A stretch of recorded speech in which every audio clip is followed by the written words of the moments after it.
واكتب لنا في هذه الدنيا حسنة وفي الآخرة إنا هدنا إليك قال عذابي أصيب به من أشاء ورحمتي وسعت كل شيء فسأكتبها للذين يتقون ويؤتون الزكاة والذين هم بآياتنا يؤمنون. أعوذ بالله من الشيطان الرجيم. بسم الله الرحمن الرحيم. الحمد لله رب العالمين الرحمن الرحيم مالك يوم الدين إياك نعبد وإياك نستعين اهدنا الصراط المستقيم صراط الذين أنعمت عليهم غير المغضوب عليهم ولا الضالين آمين. اللهم صل على سيدنا محمد الفاتح لما أغلق والخاتم لما سبق ناصر الحق بالحق والهادي إلى صراطك المستقيم وعلى آله حق قدره ومقداره العظيم. سبحان ربك رب العزة عما يصفون والسلام على المرسلين والحمد لله رب العالمين. الراحمون يرحمهم الرحمن قال تبارك وتعالى ارحموا من في الأرض يرحمكم من في السماء. يا همة الشيخ اهدري لنا بهذا المعذر والتأتي بنظرة تأتي لنا بالزفر. يوم مسويا منزل الله mahalarta wannan wuri mai albarka a wannan unguwa mai albarka wannan zawiya mai albarka da aka taru domin bibiyar tafsirin magabata a cikin wannan littafi na firiyar tafsir wanda a wannan rana ta laraba 1 ga watan 9 watan ramadana hijira annabi Muhammadu 1447 wanda ya daidai da 18 ga watan 2 a miladiya 2025. Alhamdulillah muna ma Allah subhanahu wata'ala godiya da ya azurta mu da kawowa wannan rana daga yin addu'an mu yau shekara guda kenan. Gashi kuma Allah subhanahu wata'ala ya sa da mu za a yi mun sake dawowa tare da cewa akwai wasu wanda an yi da su bara amma bana ba su, wasu kuma suna can kwance ba lafiya, wasu kuma ba su gari, wani dalili ya raba su da gari ba su gari, wasu kuma suna garin suna nan amma kuma babu damar a zo a zauna din, wani shiguni ya sha kansu. To mu wajibi ne mu gode ma Allah da Allah ya mana arzikin kasancewa da mu bana ma za a yi ko aka fara. To wannan karatu da za mu fara a wannan rana ko muka fara muna roƙon Allah subhanahu wata'ala ya shige mana gaba, Allah ya jagorance mu a cikin dukkan abin da za mu, Allah ya sa mu yi daidai, Allah ya kiyaye mu daga barin kuskure. Albarka sayyidina Rasulullahi sallallahu alaihi wasallam.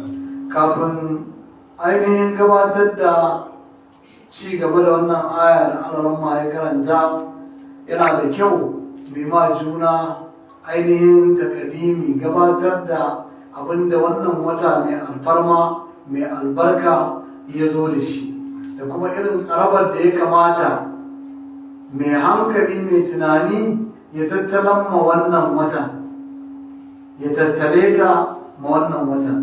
Akwai tsarabobi kashi biyu, da waɗanda ake so a yi da waɗanda ba a so a yi.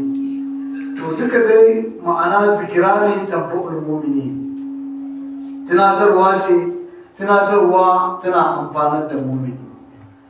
Wannan wata tashin farko Allah madaukin sarki ya kira shi shahar Ramadanan da zai unzila fihi al-Qur'an.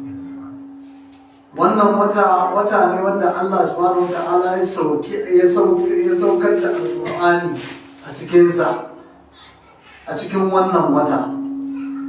An saukar da alkur'ani a dunkule daga zatin Allah zuwa baitul izza, sannan kuma aka ci gaba da saukar da shi da kaɗan daga mala'ika jibril ya ɗauko wahayi zuwa ga manzon Allah a cikin shekara 23 aka sauko da shi baki ɗaya. Bayan wannan Allah subhanahu wata'ala ya ƙawata wannan watan da shi karatun alkur'ani, inda ya yi mana bananza na ganin cewa duk wanda ya karanta wani harafi a cikin wannan alkur'ani, ko da alwala ko ba alwala, Allah zai ba shi lada 10. Idan da alwala lada 25, idan a cikin sallah ne lada 50. Wannan baiwa ce da ni'ima da gata da Allah subhanahu wata'ala ya yi mana, ya yi saukar mana a cikin wannan lokaci. To, ana so a yawaita karatun alkur'ani a wannan watan, kowa kuma ya yi alaƙar ɗaƙati, kowa ya yi gwargwadon ikonsa. Wanda Allah ya sa mahaddacin alkur'ani ne, to zai iya yi a wuni ɗaya ma yana iya sauka, wuni dare da wuni yana iya sauka alkur'ani. Wanda kuma an yi sauka ne ana karantawa to ta ƙara, to shi ma zai iya yi a cikin wuni 3 ko wuni 4 in ya dage zai iya sauka alkur'ani. In ma mutum ya ja da tsawo a kwana 10 farko a ce ya sauka, kwana 10 tsakiya a ce ya sauka, kwana 10 ƙarshe a ce ya sauka, in babu shi'uni da yawa. Idan kuma akwai shi'uni da yawa, to kore sau 2 ne a samu dai a ce mutum ya sauka ko da sau 2 ne a watan nan, to ana buƙatar haka. Sannan kuma alƙawarin da Allah ya ninninkawar lada da ruɓanyawar sakamako yana nan ga dukkan wanda ya yi kaɗan koye da yawa. Nakan buga misali na ce, kaddara Allah ya sa an sabbi ka iya daga sabbi zuwa nasi, shikenan a yawan harufan ake mawa, sai kai ta maimaita ka kamo daga sabbi ka zo nasi, in ka dawo ka ƙara komawa ka kamo daga sabbi ka zo nasi, in ka ƙara ka yi ko maimaitawa 3 ko 5. To duk yawan haruffan nan da ka karanta ba maimaita su ba za ta sa ba za a baka ladan ba, ko su nawa ka maimaita su yadda Allah ya alƙawarin zai ba da ladan nan, to zai ba ka. Inda za ka dake ka bi mahaddacin alƙur'ani ma maimaitawan, to sai ka fi shi samun lada. Shi ba bai sauka ba, bai yi kuma da yawa ba saboda yana da kamar ya haddace misali, to kai ko kai ta maimaita wanda ka iya din, kai ta maimaita da rama daga alamtara kai fa zuwa nasi ne, kai ta maimaitawa. Idan ka maimaita ta so 10 za ka iya kirga yawan haruffan, ko za ka kirga dai sai an yi da gaske. To idan ka maimaita so 20 fa, kaga haruffan ake bi, yawan haruffan. Da su haka dama ta samu na wanda zai yi karatun alkur'ani, an ba da iko, an ba da cikakkar dama mutum ya samu ya dinga yi, ya dinga maimaitawa, ya dinga yi, ya dinga maimaitawa. Allah maɗaukin sarki ya kama mana, ya ba mu ikon yin hidima a janibin alkur'ani a wannan. Sannan kuma gashi nan in ma kai kana da gazawa a wajen ka yi din, to ga malamai nan Allah ya hore suna ta karatu a nan, gashi nan a rediyo, gashi a masallatan ungoku, ko sannan gashi a cikin wayar karke a jihunka. Duk sanda ka so za ka iya kamawa a waya ka ji, in na sauti kake so ana samu, in kuma na karantawa ne na ido kana bi, yana bi kana bi, shi ma gashi nan a cikin waya. Duka Allah ya hore kadda mutum ya yi zama haka nan ba tare da ya amfanar da kanshi ba, kuma ba tare da ya biya sunnar wannan lokacin ba. To mutum ya kokari ta kowace hanya ya ga ya hidimta ma alkur'anin nan a wannan wata, domin watan na alkur'ani. Sannan sai sauran amalul khair, akwai nafilfili, ana son mutum ya yawaita nafilfili. Kamar yadda aka faɗa, yanzu in kai nafila raka'a 2, to idan ka bar a wannan watan ya wuce, sai ka yi irin wannan nafilar so 70 sannan zai daidai da wannan raka'a 2. raka'a biyar nan har sai ka yi ta so 70 bayan wucewar azumi sannan ta daidai da wannan in ma Allah ya sa an ansa. Ita ko a wannan watan shi ko kowane lokaci ijaba ne, kowane lokaci ijaba ne. Tunda Annabi sallallahu alaihi wasallam ya ce la taruddu da awji sa'im, ba a maida addu'a mai azumi da awji sa'im la taruddu, ba a juyar da ita. Saboda haka duk abin da ka roƙa ko abin da kai Allah subhanahu wata'ala yana amsawa da gaugawa a cikin watan Ramadana. Haka nan ana son yawan nafilfilin nan, haka nan ana son yawan sadaka. Mutum ya yi sadaka, domin in ka ba da naira 50 yanzu sadaka a wannan watan, domin wannan watan ya wuce sai ka ba da irin ta so 70 sannan ta daidai da wannan. Kaga ashe bai kamata ka bari wannan damar ta kucce maka ba, bai kamata ba. Kuma kana da wadatar da za ka yi da yawa, to kuma ka kai makanka ƙauro, kan ka yi makanka ƙauro, ka yi nadama a ranar tashin alkiyama irin wani da ya yi irin wannan nadama. Wani bawan Allah ya rasu, sai wani ya mafarki da shi, sai ya je yana cewa laitani kamilan, laitani kamilan, laitani kullan, laitani kullan. Yana ta maimaita, lafiya wane, lafiya kake wannan magana haka? Ya ce da na mutu ne na ce Allah ya nuna mu akwai wata rana mai bara ya taɓa zuwa ya yi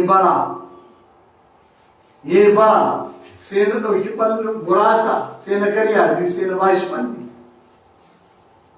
To shi ne yanzu aka nuna mun ladan wannan ɓallin gurasan, da aka nuna mun tarin ladan shi ne nake cewa kai cona ina ma kullum duka na bashi, ina ma duka guda ɗayan na bashi, kaga ladan kenan da ya nunku ko?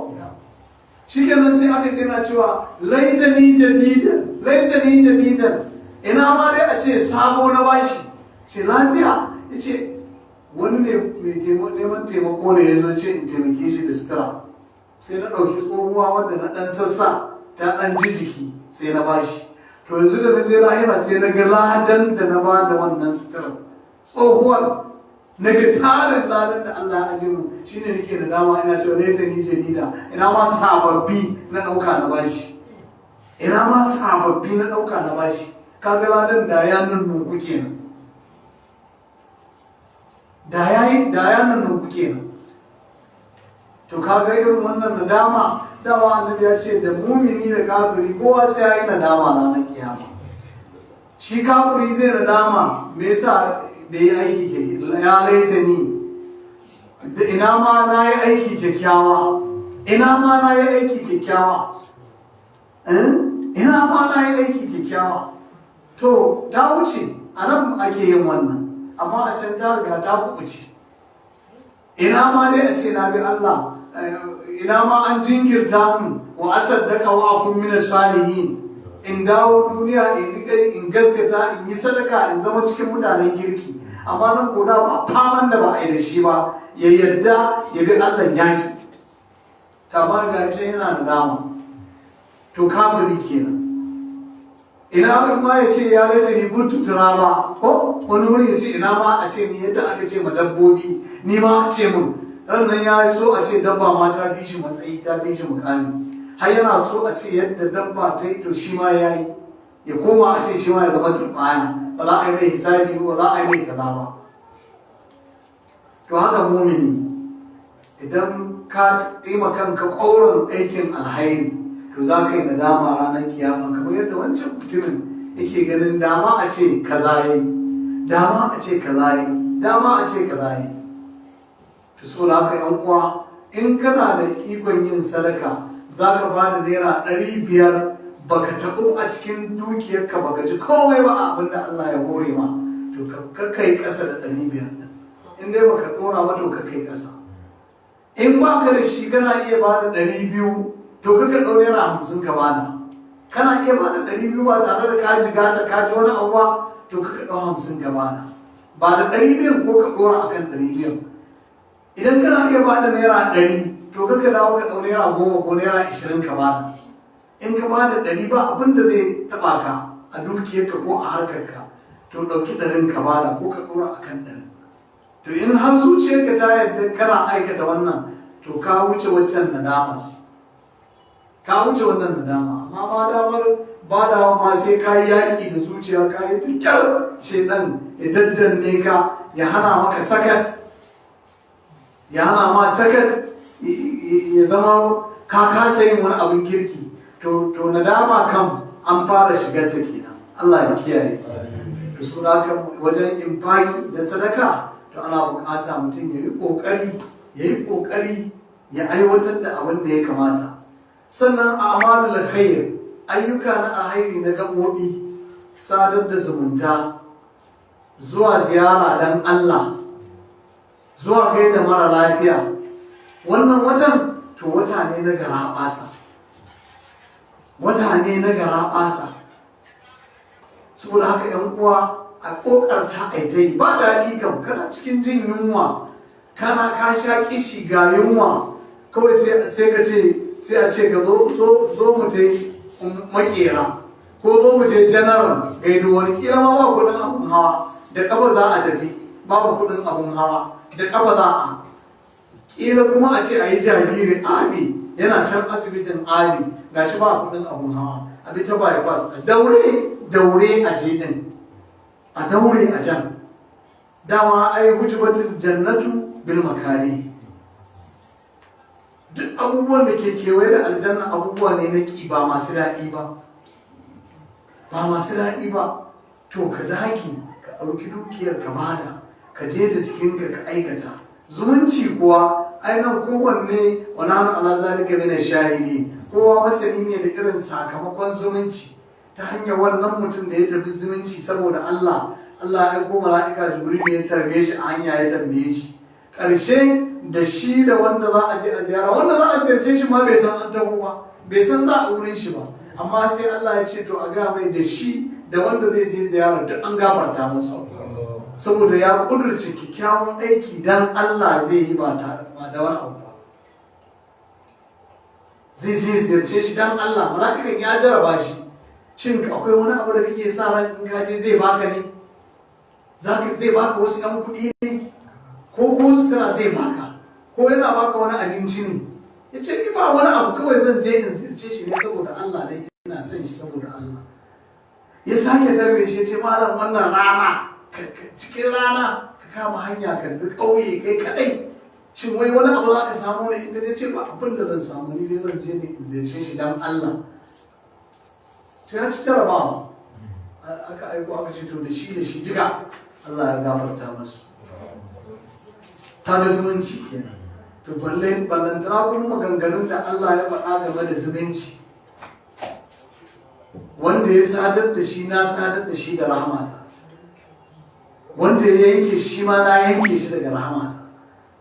Kaga akwai tsoratarwa ma a ciki, akwai tsoro a ciki, ban tsoro a ciki.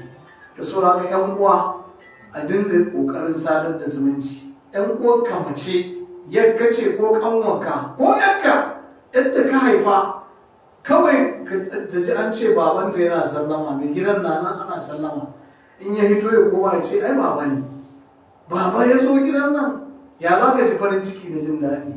Bare kuma a ce to ka shigo, ka rintsa ido ka shigan, laƙar kanu lakum fi rasulillahi uswatun hasanatun.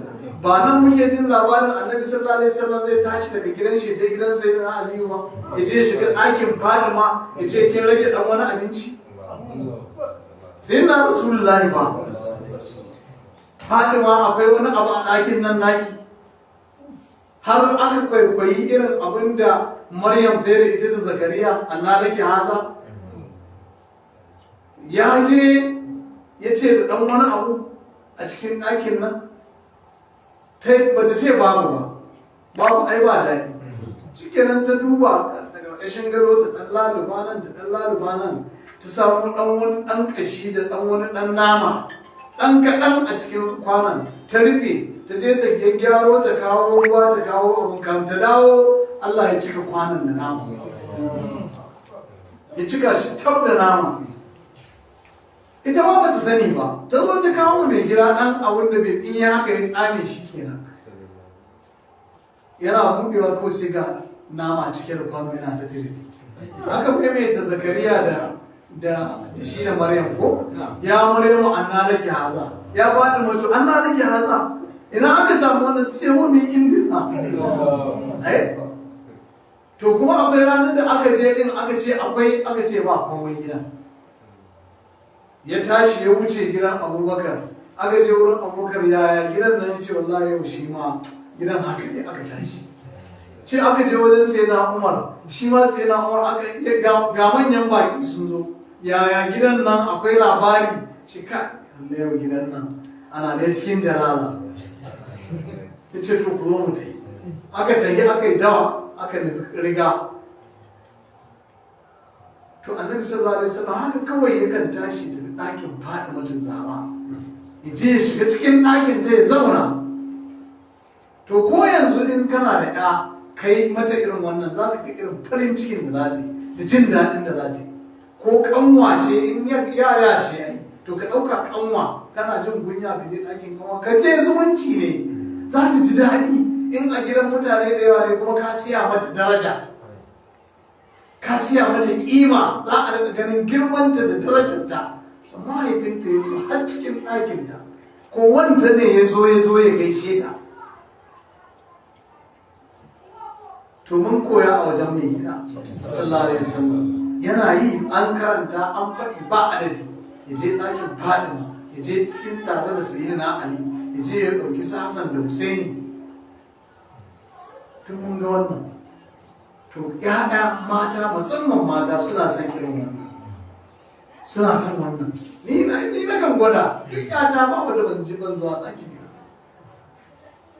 ai koyi ne kuma tun da muka gani gida mun san akwai fa'ida a ciki akwai fa'ida to ni na ga fa'idojin ma da yawan gaske na gani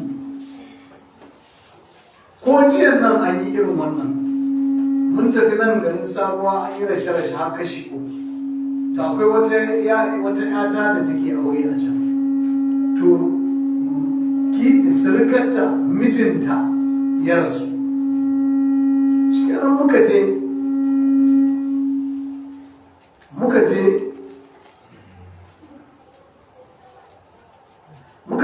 muka rawa wa'incan muka zo shi da na zo na ce to a yau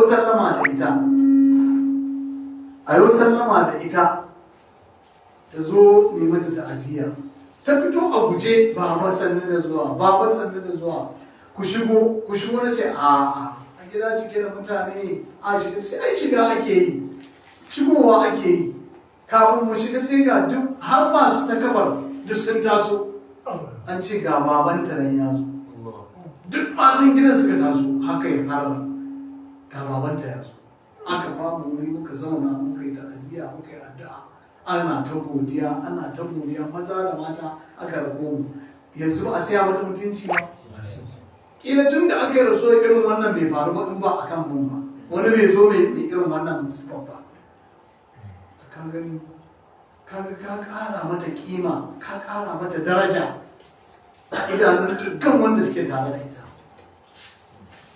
tun da aka ce annabi yana yi ai kuma magana ta kare duk wani lalabe ai ya kare inda aka ce annabi ya yi abu to ai shi kenan shi ne kat suna haka zumunci yana da daɗi ƙwarai da gaske to a daure a yi shi yasa yake da wahala yi to amma fa yana da daɗi kai da ka je ka ji daɗi wanda aka je mawa ya ji daɗi da shi da duk masoyan shi su ji daɗi to shi yasa yake da wuya ce ɗan ya dinga rubuta mu mutum da ni kuma da girma na sai in je ɗakin yata in je in zauna ka ji ma to wani girma ka kai girman manzan Allah ne ai ba ka kai ba to saboda haka ana bukata a kyautata zumunta a sadar da zumunta irin yadda ya kamata in kana da abin da za ka riƙe ka je da shi, in ba ka da shi ka je hannu biyu a gaggaisa a ji daɗi. In tana da 'ya'ya wannan ya rugo ka ɗauke shi, wannan ka ɗauki wannan, kai masa addu'a abu mutanen gida ku gaisa to zan koma wannan kadai ya isa, wannan kawai ya isa. Allah da manzo suna so, sannan kuma yanzu ka aiwatar da wannan sunna a tsakanin mutane kuma suna jin daɗi. To ana buƙatar yawaita irin wannan mu'awana, taimakekeniya saboda Allah. Matuƙar ka san maƙotanka ko abokan harkarka ko abokan waɗanka ko inda ka fi su, fin nan kuma ba wai sai wani ficen na kuɗi masu yawa ba. Yanzu azumi ne, akwai wanda suke ba da buhunan shinkafa, buhunan gero, katan na taliya, kuɗi dubbai. To suna yi ne alaƙadar ɗaƙatihim, gwargwadon ikonsu. To kai kana iya ba da ɗarurra, wannan ba da dubbai, to kai kana iya ba da ɗarurra, to ba da 500 ko? Sanda wani ya ba da 10,000 ko 50,000, kai 500 kake iya ba da 500. Ta yi ma sai Allah ya fi jin daɗin naka don kai kana jin kunya ga wani ya ba da 20,000, 50,000, kai ka zo ka ba da 500, kana ɓoyewa takan nan saboda Allah ka yi, har ma kana jin kunya ka yi karanci. To ta yi ma sai Allah ya riga an sabta ka fiye da na wancan. Ta yi shi ya sa wani abu a zuciyar, yana ganin shi ai shi ne, in ba shi ba zai ba mutane 10,000. In ba su masu taimaka ma mutane ne. To da shedan ya shigo ciki sai gurɓata aikin. Kai ko naka kana bada kana jin kunya kana jin nauyi a ɓoye, to sai Allah ya an san wannan. Ba ka da 500 ɗin ma ƙila 200 ne, canzo 200 ta bada. Kai 100 ne ma kake da ita, ba da 100. Ai Allah annabi cewa la tastahayu min ida'il qalil fa inna al-hirmana aqallu min. Karka ji kunyan ba da kaɗan, hanawan shi ya fi zama kaɗan.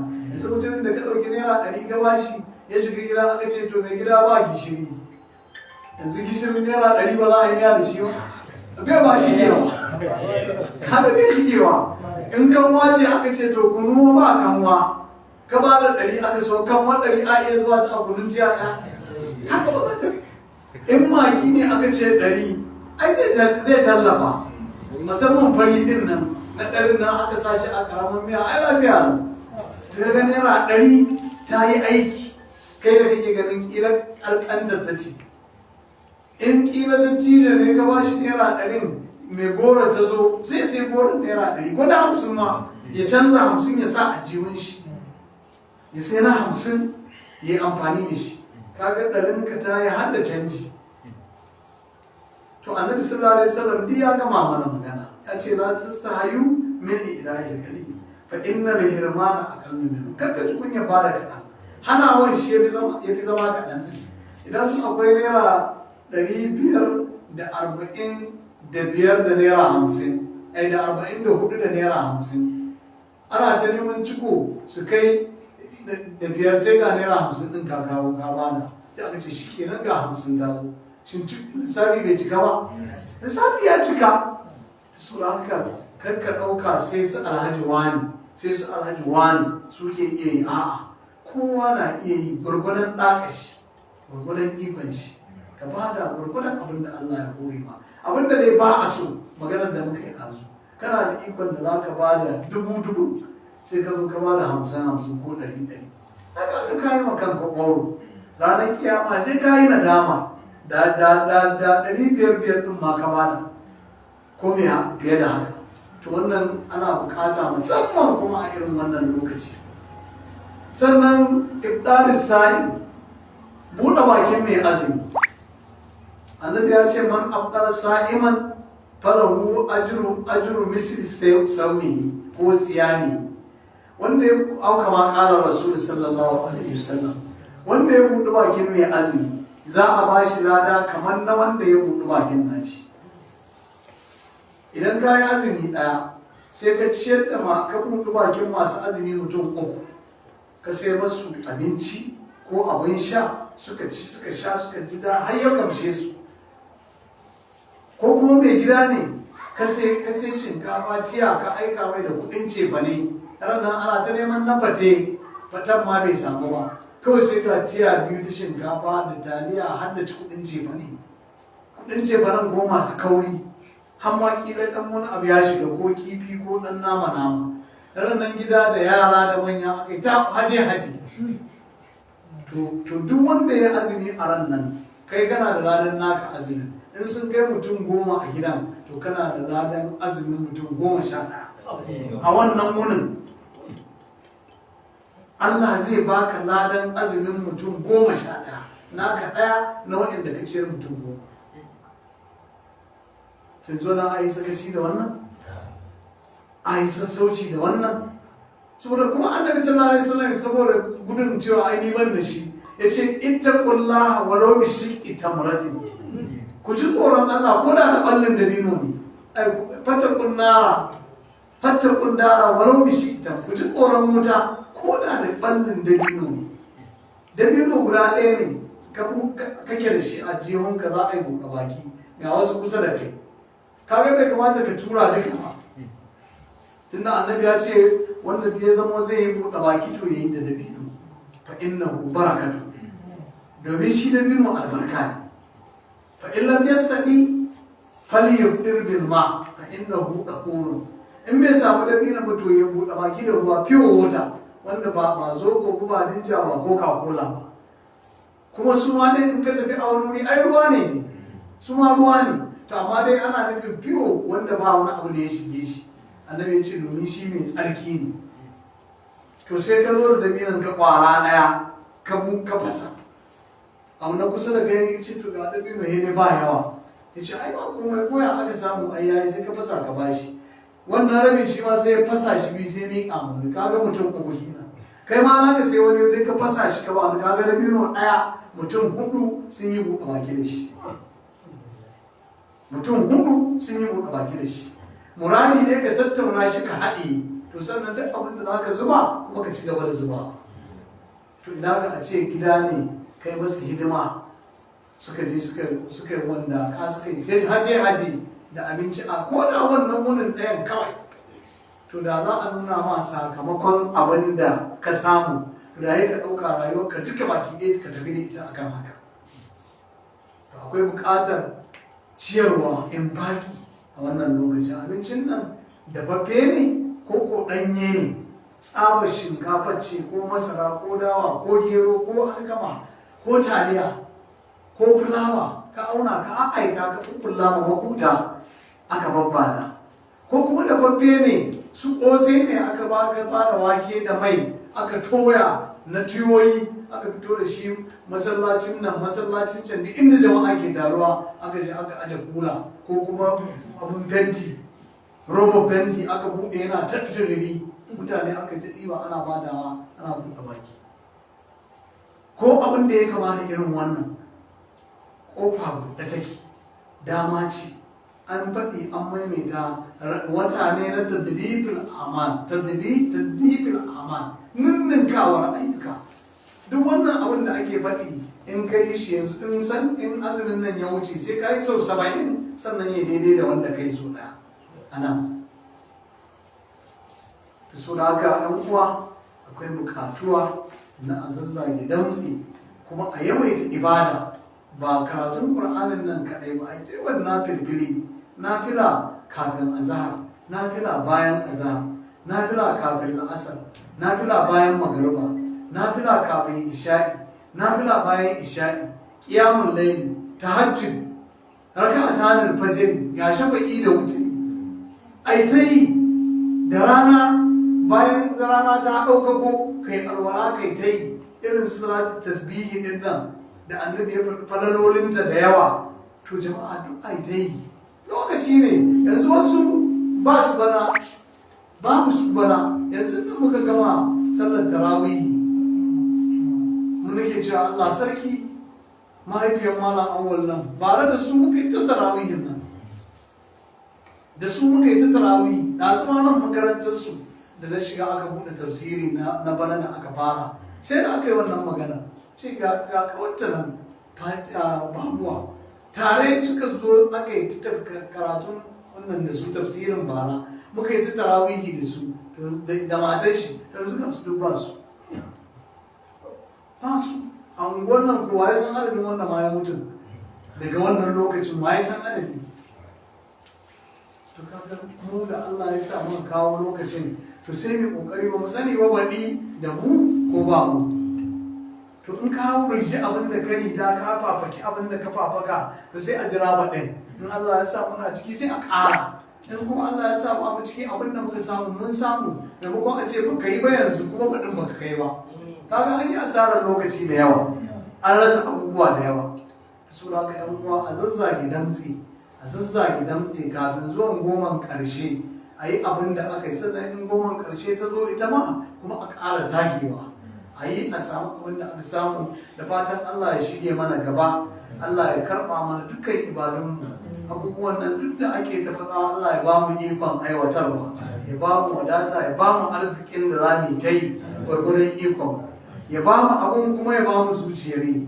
domin wani akwai abun amma kuma ba zuciyar yi shi ne illas to mu Allah ya ba mu kuma ya ba mu zuciyar da za mu ta yi barka sai na rasulullahi muna roƙon Allah ya kama mana gaba ya amsa mana dukkan ibadunmu ya sa wannan gwara masa Allah ya sa muna cikinta da yanci da gafara da rahama da afuwa da yafiya ake ta zubowa a wannan watan to Allah ya sa muna ciki Allah ya sa muna daga ciki barka sai na rasulullahi Allah ya karba mana Allah ya amsa mana abubuwan duk da ke ba mu matsala a cikin rayuwa Allah ya kawar mana da su wannan fitintunu da muke ta fama da su to Allah ya yaye mana su marasa lafiyar mu gida da asibiti Allah ya ba su lafiya a ramma da lokacin na'am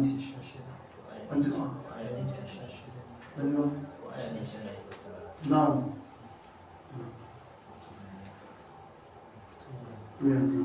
na'am to alhamdulillah za mu ɗauki wannan aya za mu kuma ci gaba da tafsiri dama wannan mukaddima ce duk shekara akan yi ta don tunatar da mutane a farkar da mutane don a ƙara zazzage nafsi Allah ya sa mu dace arma ya karanta wannan aya da Allah madaukin sarki ke cewa bismillahir rahmanir rahim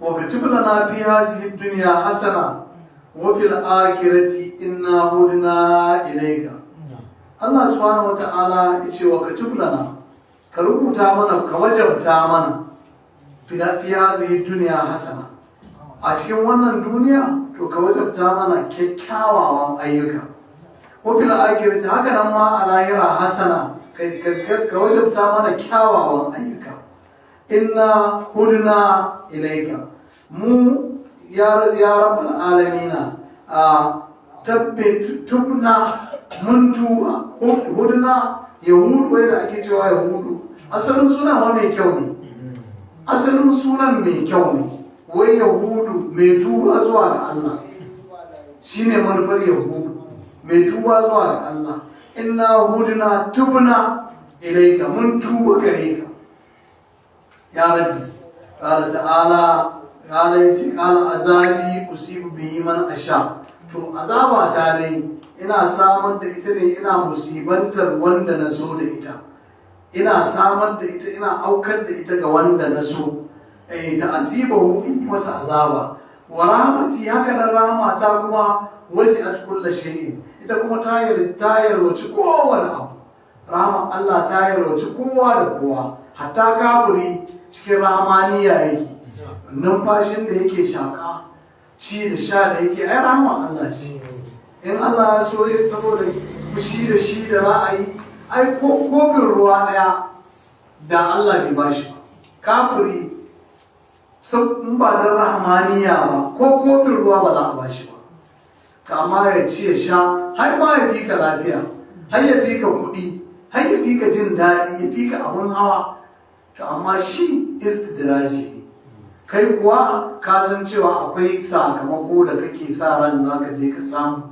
ranar tashin alkiyama shi ko a nan duniya Allah ce wa la hum fil akhirati min khalaq ba shi da wani abu a nan a lahira ya ci ya cinye a nan kyautar sadaka da suke su ba makafi da guragu da kyautar abu ne mai kyau, to sai a saka masa anan. In kuɗi suke bukata ya a ƙara musu kuɗin, in zaman duniya suke so sai a ƙara musu tsawon rayuwa. Taimakon marayu za a ga in ya wani mai kuɗi yana taimakon marayu, har hajji yana biya wa mutane. Akwai wani nan wani mai kayan nan na bakin gada tatus ko yaran shi su alaje hayya su alajewa biya musu maka, ya gina masa gidaje ya masa aure maka, kafiri ya biya mu musulmi. To duka ya yi abu mai kyau, amma duk nan za a biya shi, nan za a biya shi, bai da wani abu a lahira, saboda bai ba da gaskiya da Allah da manzan Allah. Wanda suka yarda da Allah da manzan Allah su ne 'yan gata a lahira, suke da kyakkyawan masauki da kyakkyawan sakamako a ranar tashin alkiyama. Amma duk abin da wani wanda bai ba da gaskiya da Allah zai ba a nan, sunan shi daga baya, sunan shi sori. Sunan shi sori, an gama da shi. Nan dai za a bashi kuɗi, a bashi wadata, a bashi lafiya. Yanzu nan makabartanmu nan cikin kwana 3 sai a kawo mutum 10, amma makabartar Yarbawa a wata 3 da ƙyar za a kawo mutum 10. Waccan makabartar ta arna ta hanyar kaniya, ta hanyar ɗan fili, a wata 3 da ƙyar za a binne mutum 10, amma mu tamu nan a kwana 3 sai a binne sama da mutum 10. Allah yana dakata masu tun da dama su duniya suke so, to sai a ba su kudin a taura masu duniya su cinye ana. In an je can kuma to ba su da komai, Allah ya kiyaye. So da yawa sai ga mutum yana sha'awar wani kafiri ko wani abu, ai ba abin sha'awa ba ne, abin tausayi ne. In ka to ba mu Allah wannan abin tausayi, ina ma a ce ya musulunta, ina ma a ce musulmi ne ya ci kalmar shahada. To irin wannan ya kamata kai mai, amma ba ka yi sha'awar motar da ya hau ko suturar da yake ciki ko gidan da ya gina ko wurin harkar kasuwancin shi, duk abin tausayi ne. Abin tausayi ne wanda ya bi Allah ya tsaya yana bara yana neman a taimake shi, miskini ya fi wannan a wurin Allah, ya bi shi a wurin Allah. To haka Allah subhanahu wa ta'ala ce wa rahmati wasi'at kullu shay. Rahmata ta yarwaci kowane abu, amma kullu shay'in fid dunya, ta game komai a duniya. Ta da'ul iblis fa qala ana shay'un wa rahmatullahi wasi'at kullu shay'in.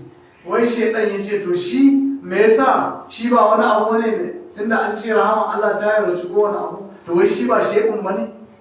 Ai shi ma shay'un ne, ya aka to shi aka ce ban da shi a ciki. Shi ai yayi tsaurin ido ko? Shi ai yayi rashin kunya, yayi fitsara, yayi gaggaya ma Allah magana, yayi ma Allah tsiwa. To shi yasa aka yi mai wannan, ba wai dan rahama ta kare bane. Yasa aka kore shi, aka nisanta shi da rahama. Allah madaukin sarki ya ci gaba da cewa fasa'aktuha lil ladzina yattaqun, da sannu zamu wajabta wannan lahirar, za mu wajabta ta ga waɗanda suka zama masu tsoron Allah. Kharaja iblisa la'anna taqwa imtisalul awamiri wa shinabun nawahi. To anan kaga an fitar da iblis din kenan, an fitar da shi tunda an ce waɗanda za su haɗu da ita za a tanada masu ita waɗanda suka ji tsoron Allah. To nan shi ya fita, domin biyayya ga Allah shine imtisalul awamiri, yin biyayya da abin da Allah ya umarni, wasu na abin da da nisantar abin da Allah ya hana. To shi da yaƙi, an mai umarni ya yi sujada yaƙi, an mai umarni ya daina wannan girman kan, ya daina hasada yaƙi. Sau na haka ya fita cikin layin, ya fita kanshi cikin layin da kanshi. Allah maɗaukin sarki ya ci gaba da cewa wai utunan zakata, suka ji tsoron Allah kuma suka bayar da zakka, sun tattara dukiyarsu, sun sha wuya sun samu. Amma tun da Allah ya ce a fidda wani abu a bayar, sun yadda sun fidda don Allah, sun bada ala ibn nafs, kuma a cikin jin daɗin rai suka bayar. wallazina hum bi ayatina yu'minun, kuma su ne wayanda suka bada gaskiya da ayoyinmu. allazina yattabi'una rasulan nabiyyal ummi, su ne sadaqallahu al-azim wa balagha rasuluhu an-nabiy al-mustafa al-karim wa nahnu ala ma qala rabbuna wa maulana min ash-shahidin. Alhamdulillah, alhamdulillah. Mun gode ma Allah, muna roƙon Allah abinda muka faɗa daidai Allah ya ba mu sakamakon shi, wanda muka yi kuskure kuma to Allah ya yafe mana kurakuran, Allah ya ƙara mana ilimi mai yawa mai albarka, Allah ya ba mu ikon yin aiki da shi. Barka sayyidina Rasulullahi sallallahu alaihi wa alihi wasallam.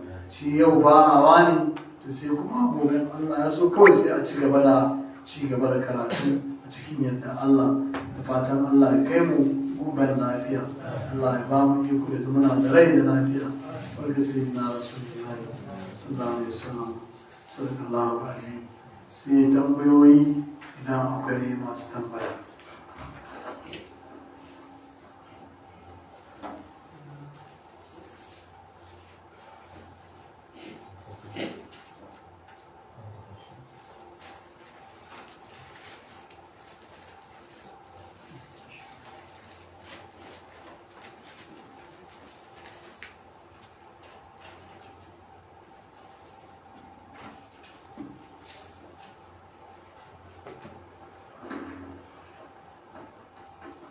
To ga alama kamar babu tambaya ke, ta Allah ya gafarta mana, Allah ya mana rahama, Allah ya mana afuwa, Allah ya yafe mana, shafa dukkan kurakuranmu, Allah ya gafarta dukkan zunubanmu, Allah ya biya mana dukkan bukatunmu, Allah ya yaye mana dukkan damuwa, Allah ya gafarta mu magabatanmu, iyayenmu da kakanninmu da malamanmu da shehunanmu.